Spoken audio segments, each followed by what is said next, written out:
Do you make people feel safe? In my first job, I had a boss who was wise enough to set aside some time in almost every team meeting for us to share new ideas and suggestions for improving the business. He got some great inputs and impressive results. The first few times I contributed after joining the team, he responded with something like, "Come on, Derek, I'm sure you can do better than that." So although it knocked the wind out of my sails a little bit, I took it as a challenge and I tried hard to do exactly that, sharing any new ideas I could conceive of, however out there they seemed. On one occasion, he described what I had proposed as harebrained.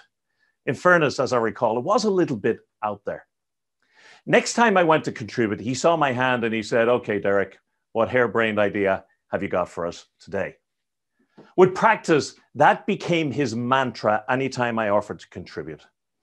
All the while, my colleagues offered silent support of the boss, often accompanied by an awkward smile, which in retrospect I realized was likely driven by fear of getting on the wrong side of the boss, combined with relief that the boss's focus was not now on them.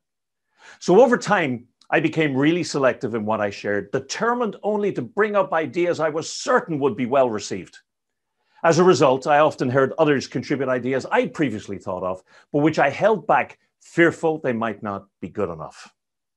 Ultimately, I stopped contributing completely and just coasted quietly through those team sessions, making no eye contact and afraid to say anything that would draw attention to myself. In the end, I found those meetings such a source of anxiety that I left a job I loved and a company I admired to go somewhere where I hoped I'd feel more comfortable. Have you ever had anything you said dismissed or ridiculed? Have you ever been made to feel like you don't belong? Have you ever felt stupid because of somebody's reactions to your ideas or your opinions? Have you ever known the answer to a problem but felt afraid to say anything? If so, don't worry, you're not alone. Take a look at the animation behind me. These are the responses that we got from more than 800 people on a recent webinar when we asked them the same questions. These are common experiences. Now take a moment and think of 3 words for how those experiences made you feel. Have you got 3 words? Okay, hold them for later. Now again, take a look at the animation behind me. This is how those 800 people in the webinar said their similar experiences made them feel. Does this look or even feel familiar? There are so many words there, but the 3 that really spoke to me of how I felt in that first job were small, worthless, and stupid. If you're like most people, experiences like these and the feelings that came with them very likely made you feel cautious about being yourself in front of the person or the people who sparked them.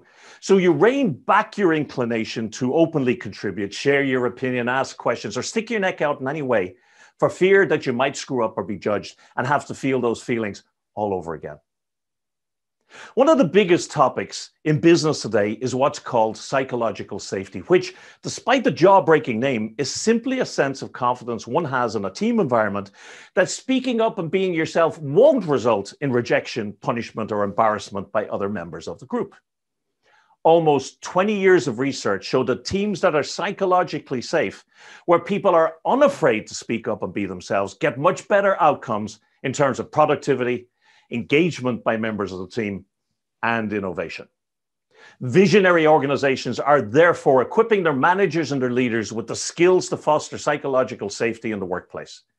This is a really important development, but sometimes this focus upon making the boss or the organization responsible hides the fact that the way we feel in groups is not just driven by what an organization or its managers do.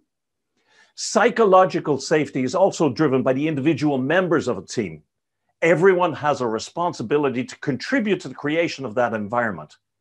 Psychological safety is a function of the way that every member of the group shows up. You either contribute to it or you take from it. If even 2 or 3 of my colleagues had done anything to create a space that was even slightly more psychologically safe for me to make my contributions, the impact of the actions of my boss upon me might have been substantially different. It's probably easy to see, therefore, the undesirable impacts of making people feel unsafe in a work environment. Your common sense and research tells you that people will disengage and refuse to interact so that they protect themselves. Psychological safety is therefore critical in a business environment.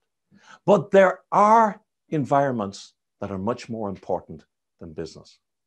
What if the people you care about don't feel safe enough to be themselves around you? How would you feel if you thought that the way you were showing up to those you care about was making your father, your mother, your siblings, your spouse, your partner, your children feel small, worthless, and stupid, too afraid to be themselves around you? What if they decided to disengage, go quiet, or pull back to protect themselves from the fear of getting on the wrong side of you? Perhaps they can't change families as I change jobs, but sometimes people check out, leaving their families or relationships without actually leaving them. And I'm not sure that that's not actually worse. And would you even know? Possibly not. Most of us tend to take silence as assent, assuming that a lack of negative input or feedback on how we show up means everything's okay. And it's not always so. How many times have you feared or resented somebody in complete silence? Happily, there are some things you can do to be a net contributor to the sense of psychological safety experienced by everyone around you. And the good news is that once they become part of the way you show up, they affect all aspects of your life, business and personal.